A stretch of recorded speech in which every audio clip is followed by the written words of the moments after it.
সবিনয় আপনাদের মাধ্যমে আবেদন করব, ডক্টর মোহাম্মদ ইউনূস, আপনার কিন্তু আগে বাতাস লাগে নাই, কানে পানি যায় না, আপনার শরীরে এখন একটা ঝাঁকা লাগার কথা।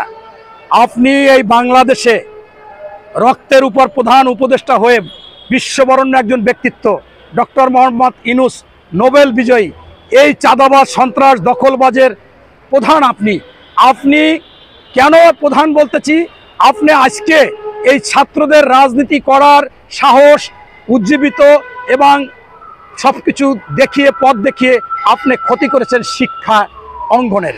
আপনি আজকে বাংলাদেশের মেধাশূন্য অবস্থা। আজকে দেখেন যে স্কুল কলেজ বিশ্ববিদ্যালয়ের ছাত্ররা এই সমস্ত পড়াশোনা অধ্যয়ন তারা শেষ না করে তারা এখন তাদের পিছনে ঘুরতেছে। কেন? তাদের মধ্যে ক্ষমতার লোভ, তাদের অর্থের লোভ, তারা বিভিন্নভাবে অনৈতিক কাজ করার লোভ।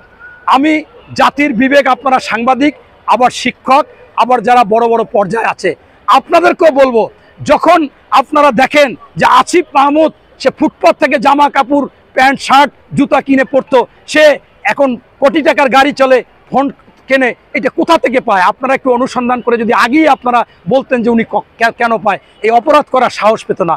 এই এনসিপি বলেন, এই আপনার বৈষম্য বিরোধী ছাত্র বলেন, তারা যখন গুলশানে বাসা ভাড়া নিয়ে থাকে, তারা যখন গাড়িতে চলে, তারা যখন বড় বড় হোটেলে খায়, সোনারগাঁয় খায়, রেডিসনে খায়, আপনারা তখন তো বুঝতে হবে যে এই টাকা পয়সা কেমনে আসে, আদৌ কি সম্ভব?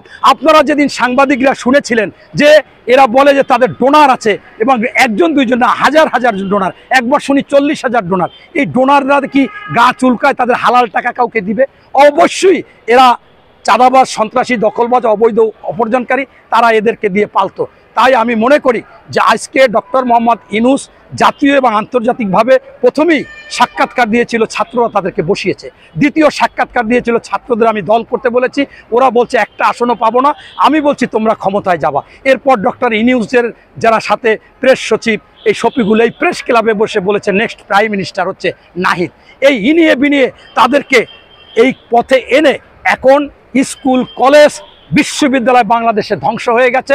মেধাবী ছাত্র আর সেখানে যেতে চায় না, তারা অল্পের মধ্যে নেতা হতে চায়, অল্পের মধ্যে সন্ত্রাসী করে টাকা আদায় করতে চায়, চাঁদাবাজি করতে চায়, এইগুলো করে। এবং এইটার জন্য মূল দায় দায়িত্ব হচ্ছে, দোষী হচ্ছে আমাদের এই ডক্টর মোহাম্মদ ইউনূস। তাই আমি সবিনয় আপনাদের মাধ্যমে আবেদন জানাবো, আপনার শরীরে যদি ধাক্কা লেগে থাকে আজকে থেকে আপনি নিরপেক্ষ হয়ে যান এবং বাংলাদেশে কোনো দলের প্রতি আপনি আসক্ত হেন না, তাহলে সেখান থেকে এখনো ফিরে আসবে। আইন শৃঙ্খলা বাহিনীকে আপনি 24 ঘন্টার মধ্যে, আইন শৃঙ্খলা বাহিনী জানে যে কোথায় অপরাধ হয়, কোথায় চাঁদাবাজি হয়, কোথায় সন্ত্রাসী হয়, তাদেরকে নির্দেশ দিন যে সে যেই হোক, বিএনপি, জামাত, এনসিপি বা সাধারণ যেই হোক, ও অপরাধী, ও সন্ত্রাসী, ও চাঁদাবাজি, ওর কোনো দল নাই, তাকে ধরে আইনের আওতায় আনেন। ইতিমধ্যে আপনারা জানেন যে বিএনপির ভারপ্রাপ্ত চেয়ারম্যান মহোদয় তারেক রহমান 5ই আগস্টের পরে এই সরকারকে অনুনয় বিনিময় করে বারবার বলেছে সন্ত্রাসী, চাঁদাবাজ, দখলবাজ, সিন্ডিকেট তাদেরকে গ্রেফতার করুন, তাদেরকে আইনের আওতায় আনুন। আমার হাতে আছে, আমি বহিষ্কার করতেছি। এই